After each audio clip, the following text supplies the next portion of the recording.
Hi, everyone. This is going to be a continuation of our series of quotes of famous authors on Paul.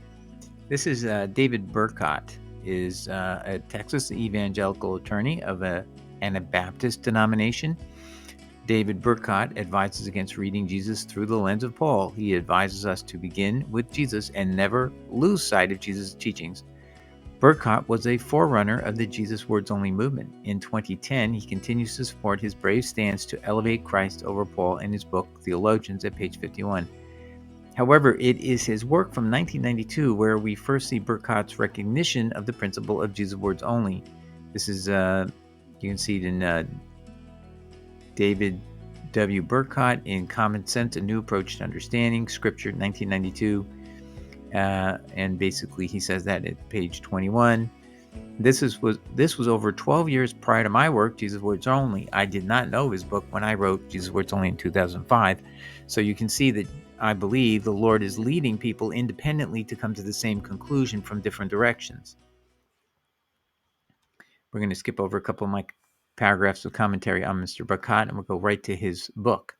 Page 22, he writes, however, a common sense approach to Scripture, he means reading Scripture, requires us to begin with the author of Christianity, Jesus Christ, not with Paul. In our illustration of discovering what Scripture teaches about salvation, it means that we begin with the four Gospels. Then Bercot talks about the early church in another book. David Bercot wrote a book entitled Will the Real Heretics Please Stand Up, 1999. Now, this is 6 years before the Jesus Words Only book, which was an eye-opener for me.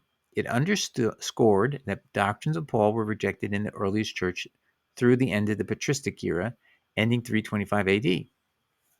Bercot touched lightly on the problem of Paul, only saying that it was better to see the early church did not put Paul up on a pedestal in interpreting Jesus' words. He wrote, the early Christians didn't put Paul's letters to the Romans and Galatians up on a pedestal above the teachings of Jesus and the other apostles. They read Paul's words about grace in conjunction with scriptures, where Jesus, and then I put in brackets, where Jesus requires endurance for salvation, Matthew 24:13, doing the will of God for salvation, Matthew 7, verse 21, the resurrected will be those who have done good, John 5:28, 29. Those are things he said, and I just truncated them because it becomes a very long sentence otherwise. But this is in Bercot, Will the Real Heretics Please Stand Up? And that is available at books.google.com for viewing. So if you went to our web article on Bercot, you would click that and you could read it. I strongly recommend every Christian spend the $9.95 to buy Bercot's Will the Real Heretics Please Stand Up? I have no affiliation with him. I don't make any money on him. I'm just saying it's a very good book, and I think it was part of what led me to the Jesus Words Only principle. Further reading. David Bercot has strains of thought that put a lot of emphasis on the interpretations of the early church commentators. Now, is it Daniel Corner? I think it's Daniel Corner.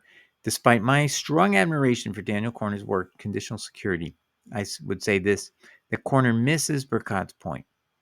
Bercot is saying we should use the early church interpretations to re-examine our own interpretations. This self-examination will lead us to realize our modern Protestantism is more the product of late church history than the original inspired texts themselves. In other words, we can see our divergence from the original inspired writings by being attuned to the early church's interpretation of them. This means we need to put aside our current theological perspective and embrace the oldest interpretations to then see more clearly the original inspired words of Jesus. All right, I'm going to skip over all that. David Bercot has a website where he offers CDs of his various teachings. As far as I can tell, they're all very good. David Bercot's latest book is Will the Real Theologians Please Sit Down? I like the focus of this book. Now, this is what I wrote based on, this is the synopsis from the publisher's site, and I'm going to quote that. But I eventually read the book entirely, and it's consistent with what this is going to say. So we're just going to read the publisher's site summary. When Christianity was young, the focus, and I think this means David Bercot wrote this. When Christianity was young, the focus was on Jesus Christ and his kingdom, not theology. To be sure, there are foundational doctrines that Christians have always considered essential to the faith, but somehow the things considered essential have grown from a few sentences to a long list of theological tenets. many of which were unknown to the early Christians. In the beginning, Christians understood that the essence of Christianity was an obedient, love, faith relationship with Jesus Christ. I would say in a path towards having a relationship with Yahweh. This is something that we've lost completely as part of Christianity. So even David Bercot has not handled that or addressed that issue yet.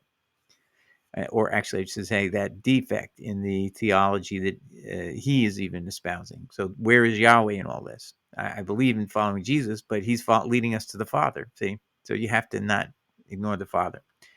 This was not just any relationship, but a relationship that produced genuine kingdom fruit. But then something happened. Theologians took over the church. Once they took over, the emphasis soon changed from godly fruit to orthodox theology. Christianity became doctrinity. Where did we see that in one of the quote famous quotes? That was in Kierkegaard. In this provocative work, Bercot argues that it's time to let Jesus speak through the pages of the Gospels without filtering his teachings through the denials and mental gymnastics of the theologians. It's time for the children of the kingdom to stand up for Jesus and the gospel he preached, and for the theologians to sit down. Anyway, very good book. Will the theologians please sit down? I, again, recommend that. And one day maybe I'll go back and look at the book and find the best quotes. But that's it. So I hope you that gave you some impetus to go maybe buy the book. Again, David Bercot is a precursor of Jesus' Words Only. Nobody's perfect. I think he could have made more mention that this is all about loving and obeying Yahweh, and that Yahweh sent the prophet Yeshua to be the conduit of his voice. And so when we're listening to Yeshua, we're actually listening to Yahweh. So we need to have that, I think, better understanding of the connection between Jesus and Yahweh. Okay. God bless everybody. Take care. Ciao.